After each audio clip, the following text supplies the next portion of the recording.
Alright, so if you have the power adapter for your MacBook Pro like I have, probably have the issue of a short in the cable. In other words, right here on mine, if I were to wiggle it, my power would kind of intermittently cut off, cut back on. So I know I have a bad cable connection.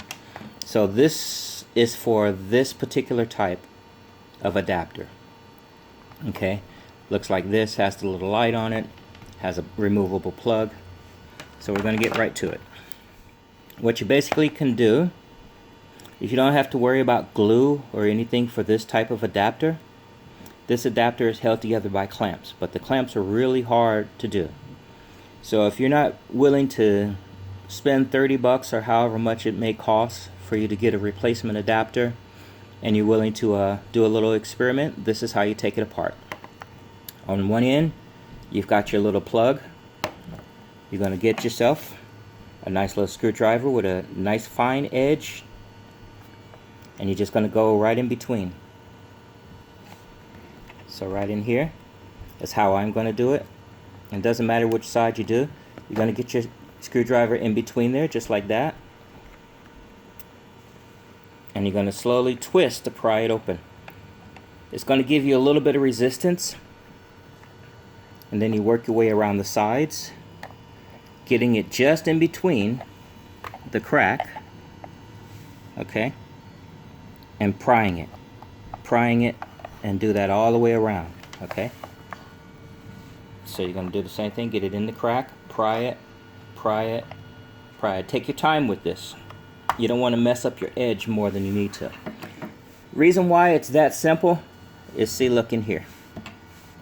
See these little indentations? Now I've already taken it apart, so you're not seeing the full effect of it. But going across is a little bridge like that of plastic.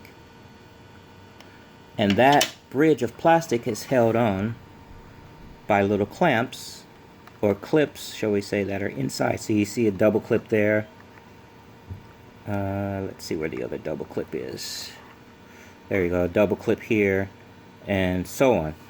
So now this is what breaks off, just the little edges of that plastic. So these, imagine, would go on the edge. Let me put one in place for you to give you an idea. Would go on the edge, and it helps to lock it into position. You're going to be breaking those out basically. So that's why you can just grab it from one end and just go ahead and do it. Didn't seem to be any glue to help it out, so it's that simple.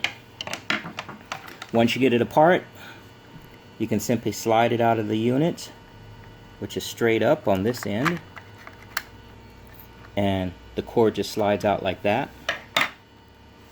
Sometimes you might find a little tape around it. That tape can just peel off. Okay? And this allows you to take off the little silver shield. And then there's a little flap right here that peels back to unwrap it. And as you see, there's little spots right here. They had a little bit of the glue kind of overrun to stick it, so it might give you a little resistance, but it's not that big deal. Okay? And now that you have that, on this end where your power cord comes in, you can see your positive and negative of your wires. Let me get this focus for you. Your positive and negative of your wires. I'm going to do a process where I'm going to unsolder these two from the back end of the board right here. Alright, so it's just a solder to heat it up, to pull it out. Going to get a little bit of tension how I'm holding it, so that as I heat it up,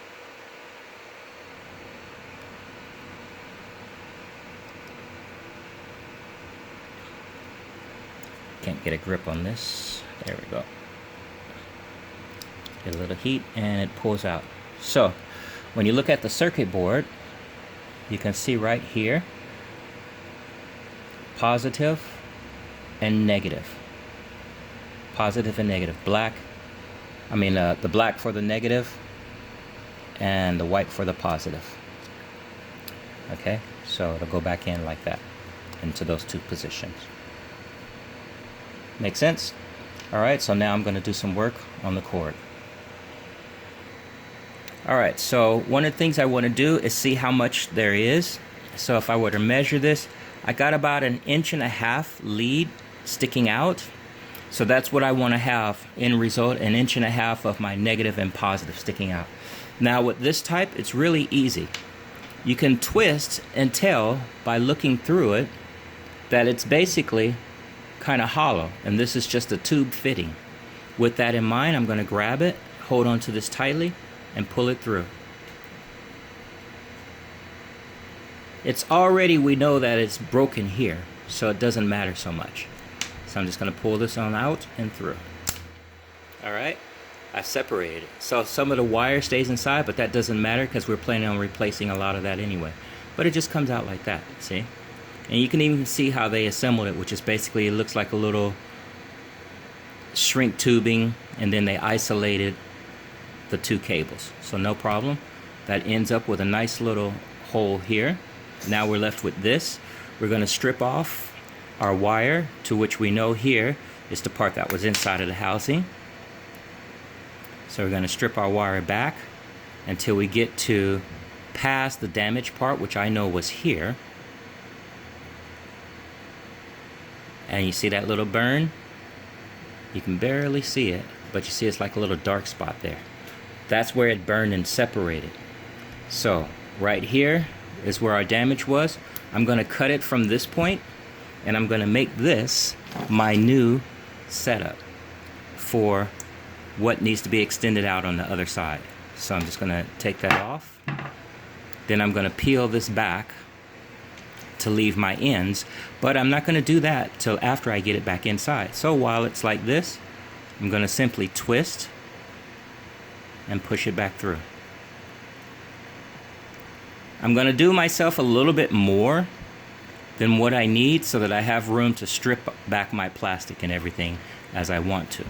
Okay, so we're going to get my little wire stripper of the insulator. Okay, that's going to leave me with my stranded cable, nice and fresh, and my bare. So as you see, my bare stranded cable, I'm just going to twist. I'm going to put a little shrink tubing on the end of it so that this will be protected. I'm going to strip off a little bit off the end, about maybe 1/8 inch. And when I put my shrink tubing on here, I'm going to leave again about 1/8 inch. If you don't have shrink tubing, which I didn't have shrink tubing the right size, you can use a little electrical tape. So you just wrap it around there, slide it all the way down, make sure you leave yourself at least 1/8 inch tip on the end. And then I did a little strip for my positive. Do a little braid twist on the end of that, and let me get the braid twist on my negative as well. And there you go. I'm going to put another small piece of tape right around here to keep everything isolated, and then I'm going to pull it to the size that I need. But you can see that's all I did. I just wrapped it with a little bit of electrical tape. That works just as well if you don't want to go out and buy shrink tubing, or if you don't happen to have shrink tubing the right size. Okay? The voltage coming out of this is very low, so that's why I feel that it's okay to use electrical tape for it. So I'm just going to cut off a little strip of electrical tape, and I'm going to put that right around my edge. And this is going to give me my final insulation.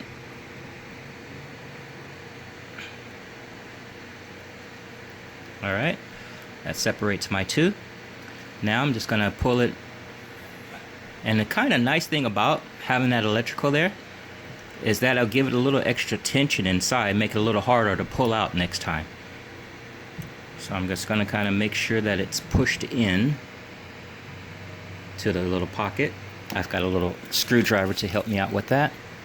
So I'm just going to make sure it's kind of pushed in to the little hole or pocket that it's going to fit in.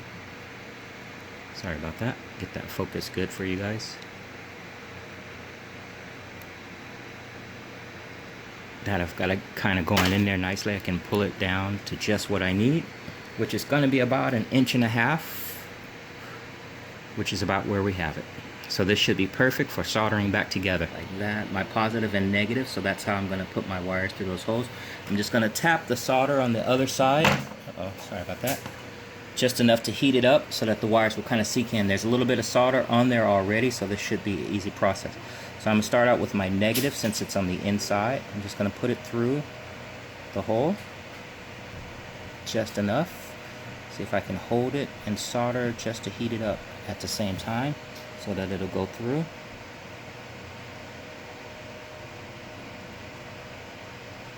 There we go. That's my negative done. I hope you're able to see that. Now I'm going to do my positive, which will be a little bit easier because it just sits in the hole. I've got my twist braid just enough. And then you'll see from this side, as I heat it up, I should be able to push right through it. Okay. There you go. Nicely in place. So now, I've got my solder in place. A little dirty. You can make it cleaner if you want to spend a little extra time on it. Positive and negative going in with just enough feed room so that I should be able to put in place. So now we're going to go to reassembly. First we're going to go ahead and put our seal back on it. So one of the things you want to pay attention to is right here is our light. You know how you have the little red light or whatever color that light is that indicates that you have power? That's where it is. And this little notch should be over that light. So basically this slides on like this. Okay, see how it gives clearance for the light bulb? That's what you want. Alright, and then I'm going to put the same thing. It's got a little notch on it, which should match up with the other notch. Okay, now I'm going to give it a little room, and I'm just going to put the tape back on it.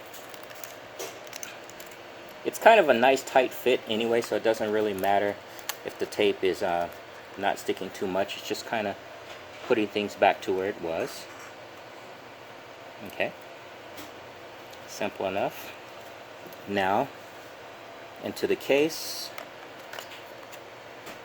I'm going to turn this around so that it lines up and slides into the groove. Give a little help by pushing it. So now that's lined up and in the groove. You can adjust everything as necessary to go inside. This one, remember that 1.5 inch of space, just enough to push it in and slide it into its groove. Now that's why you don't want to have more than what you need, so make sure you measure that before you do it. And then simply going to put it together to line that up, to line this edge up as well, and there we go. Now if you want to glue this back together, you can, but this is what came free with my laptop, so I don't care about it too much, and knowing that it's notorious for having that same problem here, I'm not going to glue it back together. I'm going to do the ugly person version, which is tape it around, and that's just to kind of hold it together, so when it comes time for this to be worn out and be switched up, I can easily just take off the tape and redo it real quick. If you put the glue in there, I recommend just putting the glue in maybe 4 spots, not like the whole thing, just to hold it together so that it's easy for you to work with it again later. So this basically is ready to go. Gonna plug it in and we're gonna see if it works. Alright, so I've already taped it up. Like I said, I'm not going to put glue on it because I know it's going to go bad on this cable again. I've plugged in my electricity. I've got my light indicator saying I've got electricity to the brick. I already knew that worked because my short was here. So now let's get this thing going. Alright, we're ready for this. The moment of truth. And there we go. You can get in there. You can see my little green light showing. They look good. And it's going yellow, which means it's charging. Awesome. Now more importantly, let's zoom into it a little bit. I want to make sure that my lights do not flicker when I'm twisting.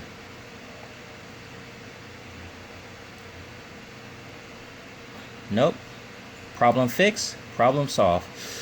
Don't forget to subscribe. Thanks for watching. Hope this helped you out.